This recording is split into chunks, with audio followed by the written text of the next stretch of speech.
Saya sudah bicarakan bahwa kita belajar spiritual ini bukan hanya untuk menambah pengetahuan, ya, tetapi untuk betul-betul membuat diri kita mengalami penjernihan atau purifikasi, membuat jiwa raga kita kembali menjadi murni. Nah, kembali menjadi murni atau terpurifikasi secara paripurna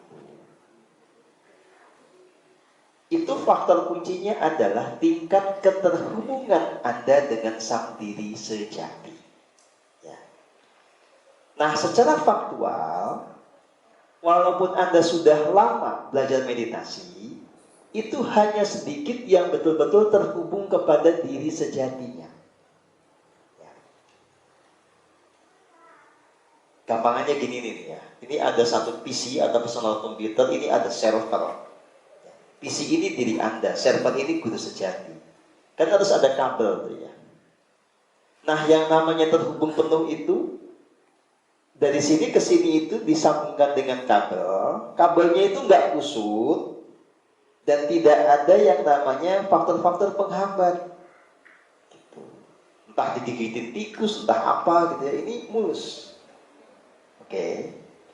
Hanya kalau kabel ini betul-betul mulus dalam ukuran yang memadai, maka energi dari server ini itu bisa mengalir ke kita. Itulah yang akan memastikan yang namanya purifikasi.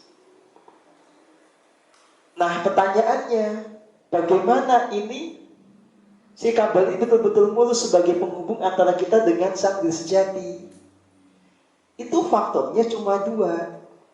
Satu, Anda mempraktekkan teknik hening yang benar. Yang kedua, Anda betul-betul tekun mempraktekkan teknik itu. Anda tekun tapi tekniknya salah ya, nggak memberikan hasil yang memadai. Tekniknya benar tapi Anda nggak tekun, sami mawon. Ya.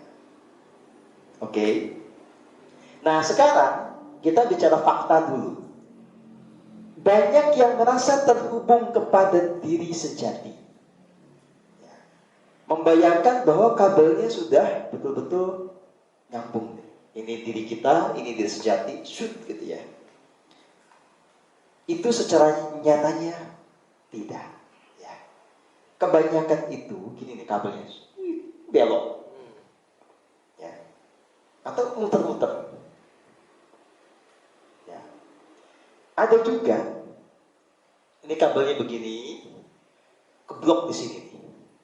Ya. Ini kasus di mana ada kekuatan Davos yang itu menyusup sampai ke sanubari, sampai ke tubuh spirit. Sehingga nanti energi yang mengalir ke sini energi dari siapa? Si Davos. Oke. Ya. Nah, ada juga yang si Davos ini menjadi semacam faktor pembias. Ya. Jadi misalnya guru sejati bilangnya A, Davosnya ini itu membiaskan sehingga nanti sampainya ke pikiran kita itu C. Disuruhnya ke kanan kita lari ke kiri. Ya. Itu kondisi-kondisi yang terjadi. Sehingga di antara semua pembelajar kita, kalau kita bertanya bagaimana tingkat kejernihannya, itu belum banyak yang sudah lulus. Nah, sekarang kita bicara lebih mendasar lagi. Dari sekian banyak murid saya ini, berapa yang tingkat keterhubungan dengan diri sejatinya ini sudah bagus? Itu juga jawabannya sangat sedikit. Ya.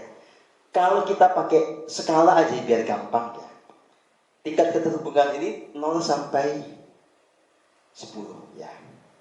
Nah, sebetulnya supaya Anda itu betul-betul bisa lulus dalam pelajaran ini, itu minimal tingkat keterhubungannya itu di skor 5. Gitu ya. Jadi nyambung walaupun bandwidthnya nggak terlalu besar. Yang penting nyambung dulu.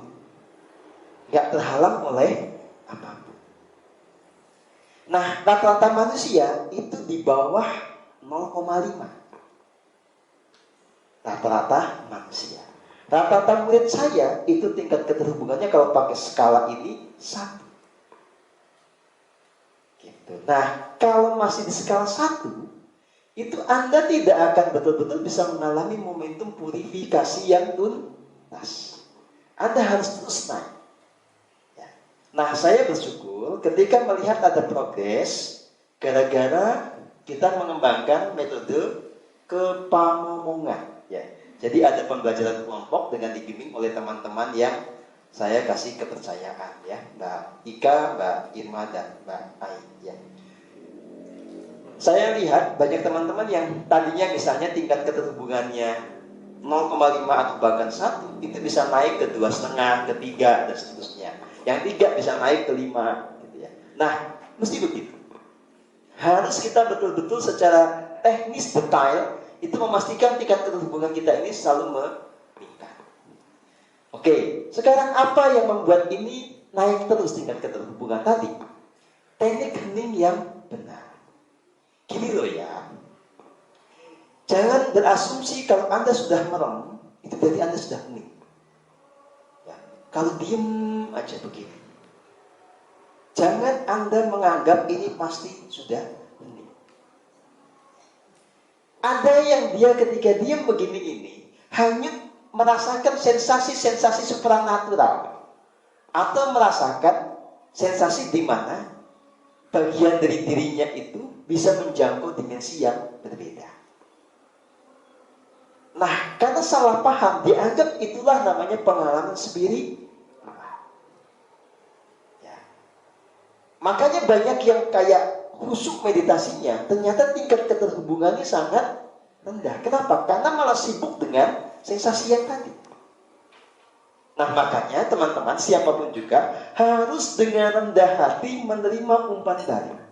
Walaupun Anda terlihat khusus saat meditasi, kalau dikasih tahu Anda tekniknya belum pas, karena tingkat keterhubungannya itu baru 1, ya memang terima, supaya bisa diperbaiki. Jadi teknik hening yang benar itu adalah tetap Anda hanya merasakan penuh aliran nafas, bukan sepaneng mikirin nafas ya, beda itu. Betul-betul menikmati saat kita menghirup udara lewat hidung, ya, sampai kita kemudian ketika menarik nafas ini kerasa ke dalam, dihembuskan kembali keluar lewat hidung, ya. Yang membuat kita nanti menikmati momen ini adalah ketika sambil kita merasakan nafas ini, kita juga merasakan menyadari adanya kasih dari Gusti. Fokus di situ, jangan kemudian malah melayang kemana-mana. Termasuk dengan kita terjebak kepada sensasi-sensasi supranatural. Fokus merasakan kasih itu saja. Nah, kalau Anda konsisten merasakan kasih itu, lama-lama Anda akan nyambung kepada sumber kasihnya di mana? Di situ. Oke. Nah, kalau tekniknya sudah benar, yang berikut sangat penting adalah Anda menjalankan teknik benar ini dalam kuantitas yang memadai. Sehari tidak cukup hanya 10-15 menit. Tapi itu di-expand, Anda perluas sampai itu berjam-jam, kalau bisa selama Anda melek, Anda hening. Makanya hening itu tidak hanya bicara kita duduk begini. Kapanpun dimanapun Anda rasakan betul yang namanya aliran nafas. Sadari kasih murni, sadari keterhubungan dengan sumber kasih murni di dalam diri. Nah, sekali Anda meleset dari itu, mulai ngayal, ngayal macam-macam, pikiran-pikiran liar berkecamuk gitu ya. Itu yang akan membuat celah Anda membangkitkan kembali benih keangkara murkaan yang memang itu bagian dari dualitas dari setiap manusia. Tetapi kalau Anda bisa konsisten ini, yang namanya benih angkara murka itu lama-lama akan diciutkan, atau bahkan dibuat menjadi kayak benih itu kopong, dia tidak bisa bertumbuh. Sebaliknya yang nanti akan terjadi adalah benih keilahiannya itu kepermukaan, atau dia tumbuh membesar. Jadi pilihannya itu cuma gitu. Kalau Anda membiarkan pikiran dia, Anda menumbuhkan benih keangkaran-murkaan, benih keilahiannya, oke, mati. Tapi kalau Anda betul-betul benih keilahiannya tumbuh, benih keangkaran-murkaan, nggak bisa dua-duanya. Anda harus pilih salah. Nah, saya harus mengatakan dengan apa adanya. Mayoritas teman-teman belajar spiritual ini itu belum betul-betul mengerti teknik kening. Ada yang sudah ngerti tapi males, tidak ya. Kalau ada yang bertanya, apa sebetulnya faktor kunci saya bisa sampai ke titik seperti ini? Ketika saya masih belum jernih pun, ya, saya punya satu hal yang itu bisa saya sharingkan ke orang lain, yang itu bisa menjadi inspirasi buat orang lain. Apa? Saya sangat tekun, sangat kuat, betul-betul berjuang keras untuk menemukan jalan yang terbaik di dalam menemukan kesejatian diri. Ya. Oke, bisa dimengerti ya? Kalau nggak ngerti silahkan tanya, jangan pura-pura ngerti nanti bingung. Oh, Pak Heri lagi, silahkan mewakili yang lain. Silahkan Pak Heri. Cuma konfirmasi aja, Pak. Berarti kalau terhubung kepada Pak Guru itu kita semua sukses, Pak ya? Maksudnya bagaimana? Gini loh ya Pak. Kesuksesan di dalam laku spiritual itu ada beberapa variabel. Satu, ya, bakat Anda sendiri yang ini dibentuk dari pencapaian di kehidupan lampau. Makanya saya pernah bicara tentang quality of seed atau kualitas benih spiritual untuk setiap orang yang berbeda-beda. Ya, ini satu faktor. Faktor yang kedua adalah soal upaya Anda sendiri. Upaya ini melingkupi bagaimana Anda betul-betul belajar untuk menemukan teknik kening yang benar, dan bagaimana Anda mempraktikkan itu secara tekun. Ya, variabel yang kedua. Besaran mana pengaruhnya antara yang pertama sama yang kedua? Besaran mana pengaruhnya dalam sukses ya spiritual antara kualitas benih dengan upaya saat ini? Jawabannya adalah upaya saat ini. Maka mereka yang secara bakat ini tidak terlalu kuat, ya, karena pencapaian di kehidupan lampaunya ini belum bagus, gak usah kecil hati. Karena Anda bisa menutupi kelemahan itu dengan upaya yang sungguh-sungguh. Ya. Nah, variabel ketiga baru adalah bimbingan dan limpahan energi dari seorang guru. Ini hanya akan betul-betul berguna kalau Bapak sendiri atau semua dari Anda itu berupayanya pada tingkatan yang optimal. Oke? Kalau Anda tidak berupaya dengan optimal, limpahan energi dari saya ini nggak berguna sama sekali. Kayak gini loh Pak, ya. Nih, kalau Anda nggak berupaya optimal itu, saya itu bagi-bagi air supaya Anda kebagian jatah. Kalau nggak berusaha secara optimal, itu sama dengan Anda tutup ini. Oke? Jadi saya banjurin air itu, ada nggak yang nyangkut di sini? Kagak, dia lewat aja. Ketutup oleh Anda sendiri. Makanya orang sedekat apapun dengan saya, ya, itu tidak memberikan garansi apa-apa kalau dia tidak berjuang sendiri dengan sungguh-sungguh. Siapapun yang berjuang dengan sungguh-sungguh, dia akan mendapatkan dukungan yang luar biasa yang mempercepat prosesnya. Cuma begitu aturan mainnya.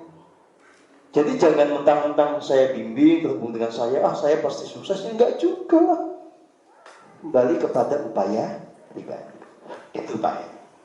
Maksud saya tadi cuma konfirmasi Pak, karena Bapak menilai banyak dari kita belum bisa terhubung dengan guru sejati, tapi kan ada juga kita diminta terhubung kepada Pak Guru tiap malam dan kapanpun. Itu penilaian Bapak, kami berhasil nggak Pak terhubung dengan Bapak? Gini loh ya, keterhubungan dengan saya itu adalah salah satu bentuk usaha agar Anda mendapatkan energi tambahan, mendapatkan limpahan energi untuk mempercepat proses, agar Anda semakin mudah terhubung kepada diri sejati. Jadi gini loh, ya, saya kasih ilustrasi yang lebih sederhana. Anda menjalankan laku spiritual, tapi tidak tahu cara yang tepat. Oke, mau sampai kapanpun juga Anda pasti akan nyasar. Ya, karena caranya aja salah. Anda tahu cara yang benar dan mau mempraktekkan teknik yang benar itu, Anda punya kemungkinan lebih besar untuk berhasil dan mencapai pencerahan. Sekalipun durasinya bisa sangat lama, karena proses mempurifikasi jiwanya itu betul-betul harus bertahap. Oke, sekarang Anda ketemu seorang guru yang tidak hanya memberikan panduan tentang teknik yang benar, tapi juga dia memberikan limpahan energi. Ya. Seseorang yang tadinya itu seumur hidupnya kalau dia berusaha dengan benar, itu punya prospek mencapai dimensi 12. Ketika mendapat limpahan energi ini, ya, probabilitasnya jadi berubah. Dia punya kans untuk menjangkau dimensi 21. Atau yang tadinya untuk bisa sampai ke dimensi 12 ini butuh 10 tahun, itu bisa diringkas jadi setahun 2 tahun. Tetapi kan kayak tadi, Pak, postingan saya itu nggak akan berguna kalau Anda tutup sendiri dengan tidak berjuang sungguh-sungguh, dengan rumongso, aku wis tercerahkan iki. Ya, aku wis ra duwe sing arane sisi gelap. Itu kan namanya rumongso, bukan sebuah realitas. Itu membuat saya mau ngasih apapun nggak berguna. Clear ya? Begitu. Mohon maaf, sebetulnya manfaatnya, fungsinya kami paham betul Pak. Cuma ini nanya aja Pak. Iya nggak apa-apa, saya nggak marah juga. Apakah, terutama kan kalau malam tuh Pak, terhubung semua di WA Pak, terhubung. Berarti kalau terhubung kepada tadi penilaian Bapak, terhubung pada GS masih banyak yang belum bisa. Terhubung kepada Pak Guru, semua bisa Pak ya? Bukan begitu juga. Maksudnya adalah ketika Anda mengatakan saya terhubung dengan sungguh-sungguh itu, berarti Anda membuka diri terhadap energi saya. Bukan Anda yang bisa menjangkau saya, tapi energi saya menjangkau Anda. Anda bukan nggak jendelanya. Gitu loh Pak. Berhasil Pak, kita berhasil Pak. Ya tergantung dong, Bapak buka beneran apa kagak? Ya tergantung Pak Heri lah, kalau dibuka ya jadilah. Oh iya, gitu Pak.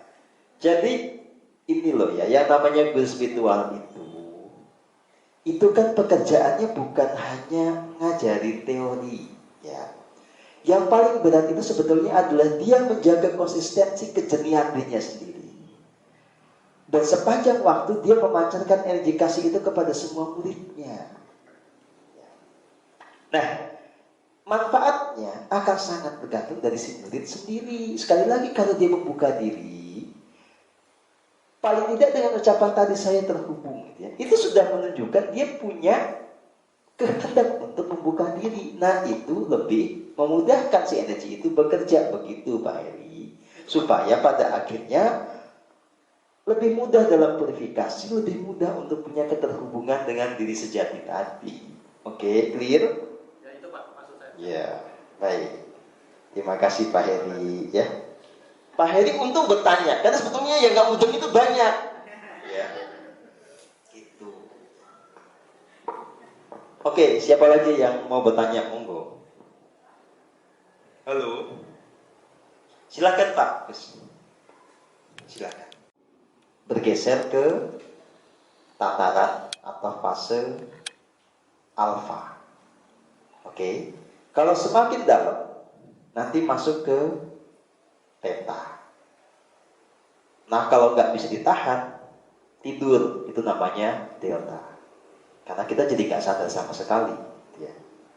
Nah, sebetulnya yang dicari adalah masuk ke alfa dan beta. Nah, hipnoterapi itu hanya sebatas membuat orang bisa mengalami fase-fase ini. Ya, dengan dibantu. Tetapi tidak membuat orang kemudian otomatis terhubung kepada diri sejatinya. Oke? Makanya tidak ada orang menggunakan metode hipnoterapi tercerahkan, nggak ada, Pak. Ya. Bahwa dengan teknik itu membantu orang untuk membongkar bawah sadarnya bisa. Ya. Tapi tidak kemudian itu membuat orang jadi tercerahkan karena memang beda alur. Hipnoterapi kan bukan spiritualisme. Ya. Itu mekanisme sains untuk bicara tentang ini. Membangun memberdayakan manusia lewat neuroscience. Kira-kira gitulah Pak ya. Nah, sekarang bagaimana dengan teman-teman yang itu susah sekali masuk ke dalam keheningan? Ya. Harus diakui, ini juga pada akhirnya tergantung dari struktur otak dan kualitas sistem saraf.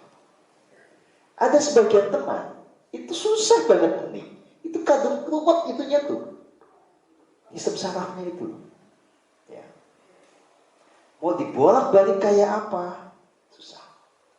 Makanya, ada beberapa cara untuk membantu teman-teman yang punya masalah seperti itu. Nah, cara yang sifatnya umum gitu ya. Saya kan kalau dalam meditasi, itu ada momen tertentu di mana kita memprogram agar lewat keheningan, lewat keterhubungan dengan diri sejati, dan saya membantu dengan energi saya, itu otak dipatah, sistem saraf diberesin. Ya. Itu sedikit banyak membantu. Tergantung juga nanti dari kesiapan Anda menerima energi dari saya. Tergantung juga dari Anda sejauh mana terhubung pada Gusti atau Ningsun. Nah, secara lebih praktis, makanya saya sering minta Mbak Ika itu untuk menyentuh kepala orang. Karena itu membantu agar saraf-saraf yang kuat gitu ya, itu bisa diberesin. Banyak orang itu jangankan hening Pak, ngerti kata hening aja susah. Gitu ya. Kalau pakai bahasa komputer itu kadung lemot, kebanyakan beban, kebanyakan ngelamun jorok juga. Oke, gitu loh ya. Kenapa kamu ketawa? Ya, kayak gitu ya. Jadi ini kita memang harus sama-sama berjuang Pak untuk membereskan semuanya. Begitu Pak ya? Ya, gitu. Sama-sama. Tolong Mbak Ika, otak saya ini masih Oke, Mbak Ika, pasien nomor 1 setelah acara kita selesai ya. Oke. Ya, clear ya. Baik, kita masuk ke sesi pamungkas, sesi meditasi. Tapi sebelum kita meditasi, ini saya harus tegaskan kembali ya. Jadi berspiritual itu bukan tentang kita jadi banyak mengalami sensasi-sensasi atau pengalaman-pengalaman supranatural ya. Gitu. Jadi kalau ada yang kebanyakan masuk ke sana malah sudah abaikan semua saja. Ya, misalnya saya lihat ini, lihat itu, rasakan begini begitu sudahlah ya. Kalau itu tidak membuat Anda semakin jernih, abaikan. Fokusnya adalah betul-betul merasakan kasih murni dalam nafas, merasakan keterhubungan dengan sumber kasih murni di relung hati. Biarkan kemudian yang betul-betul terjadi pada Anda adalah pemurnian jiwanya dulu. Ya, baru nanti dengan kemurnian jiwa itu Anda dibawa pada pengalaman-pengalaman yang semakin meluas, itu lain soal. Ya. Tuh, kalau dibalik ininya, sekuennya nanti Anda jadi edan, bukan tercerahkan. Ya. Karena Anda hanyut dengan pengalaman-pengalaman metafisik yang gak jelas, membuat Anda bingung sendiri gitu ya. Ini case-nya nanti kan kayak begitu, kecil-kecil kebanyakan ngelamunnya kayak gitu kan, jadi malah bingung sendiri. Makanya solusinya kalau untuk orang seperti itu udah gak usah banyak meditasi, diem-dieman itu udah macul. macul, nyuci piring, ngepel, udah gitu aja. Gitu. Jadi nggak ada waktu untuk pikiran jadi malah liar. Gitu. Ya. Gitu ya. Jadi saya juga akhirnya melihat pola ya. Anak muda itu punya bakat ya, supranatural. Belajar spiritual itu malah malah jadi kejebak dengan hal-hal yang menyusahkan. Lebih baik kalau anak muda itu udah main bola sana, pacaran sana, main sepeda. Gak usah mikirin yang gak dulu, tercerahkan dulu. Kejauhan itu loh. Nikmatin dulu dunia ini apa adanya gitu ya, tanpa mesti yang neko-neko gitu ya. Pada akhirnya saya punya kesimpulan begitu karena ya rata-rata anak-anak muda yang belajar pada saya itu jadi kejebak di yang enggak itu loh ya. Bukan gak boleh belajar spiritual, tapi kalau mau belajar spiritual yang masih muda, itu jangan sampai membuat Anda kehilangan pijakan dengan dunia empirik ini. Yang sekolah yang benar, yang kerja yang benar gitu loh. Jangan jadi malah ngelamun yang enggak masuk ke alam mana, tapi kita nggak punya pijakan di dunia empirik. Itu nanti gila namanya, bukan tercerahkan. Oke, clear ya? Nah, kalau ada yang punya kecenderungan jadi pikirannya jadi kesana kemari, malah lihat ini itu, stop. Ya, kan yang punya kendali kan Anda sendiri, bukan orang lain. Saya mau di sini, tetap dengan kesadaran penuh. Ya, kan Anda yang memutuskan, bukan orang lain. Anda harus bisa melawan segala godaan untuk jadi terbuai dengan segala pengalaman yang tidak konstruktif. Ya, oke? Clear ya? Baik, kita sama-sama meditasi lagi.